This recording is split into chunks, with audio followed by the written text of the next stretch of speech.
آئیے اب اس سورہ کو آسان طریقے سے سمجھتے ہیں۔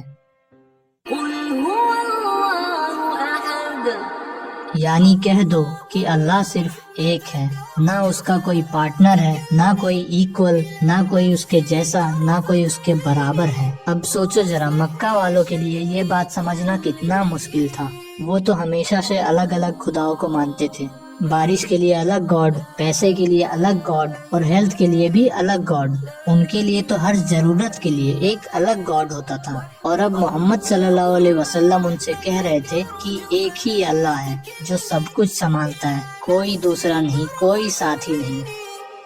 یہ میسج ان کے پورے سسٹم کے خلاف تھا، اسی لیے یہ صرف ایک لائن نہیں تھی، یہ ان کے سوچنے کا طریقہ بدل دینے والی بات تھی۔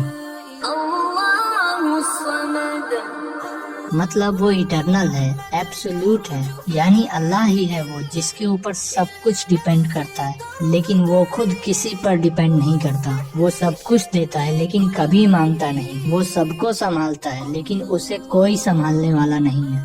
اب سمپل ورڈز میں سمجھو، ہم جیسے ایک دوسرے پر ڈیپینڈ کرتے ہیں نا، جیسے انسان، ہوا، پانی، کھانا، ٹائم، ایموشن، سب ایک دوسرے پر ڈیپینڈ کرتے ہیں، چاہے وہ سب سے پاورفل انسان ہی کیوں نہ ہو، اس کی زندگی کسی نہ کسی چیز پر بیسڈ ہی ہوتی ہے۔ لیکن اللہ سبحانہ و تعالیٰ وہ سب سے الگ ہے، نہ اسے کسی چیز کی ضرورت ہے، نہ وہ کسی کا محتاج ہے، اسی لیے اسے الصمد کہا گیا ہے۔ وہ بالکل بے نیاز ہے، سب کچھ اسی سے چل رہا ہے لیکن وہ خود کسی سے نہیں چل رہا۔ اور تھرڈ آیت میں اللہ تعالیٰ کہتے ہیں نا، یہ آیت صرف قریش کے لیے نہیں تھی، یہ ہر جنریشن کے لیے ہے، ان کے لیے بھی جو آج بھی کہتے ہیں God came as a human, God has a son. تو اللہ نے اس ایک لائن میں کہہ دیا کہ میں کسی سے پیدا نہیں ہوا اور کوئی مجھ سے پیدا نہیں ہوا۔ اللہ تو وہ ہے جو ہمیشہ تھا اور ہمیشہ رہے گا۔ یہ آیتیں انسان کی سوچ بدل گئی، سب کو سمجھ میں آ گیا کہ رب کوئی انسان نہیں ہے، اس کا کوئی خاندان نہیں، وہ صرف رب ہے، بے حد، بے مثال اور بالکل سب سے الگ۔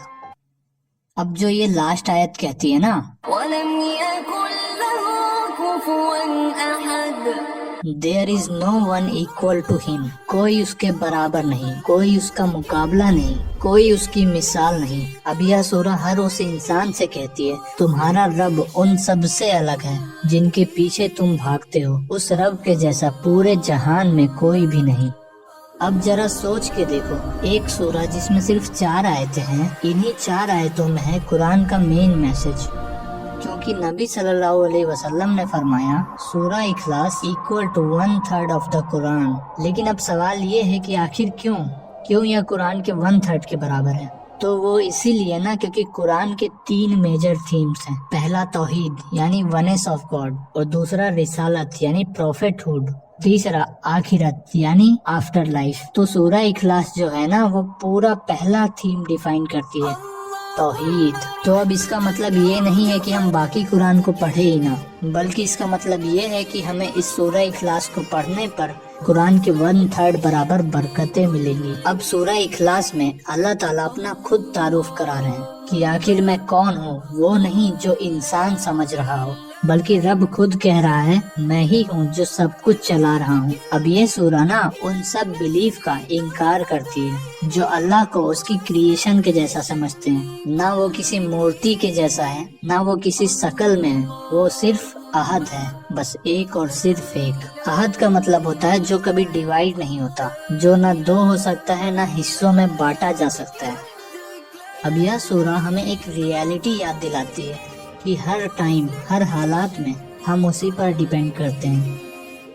جب ہم رو رہے ہوتے ہیں تو وہ سن رہا ہوتا ہے، جب ہم غم میں ہوتے ہیں تو وہ پاس ہوتا ہے، اور جب سب چھوڑ دیتے ہیں نا تو صرف وہی ہوتا ہے۔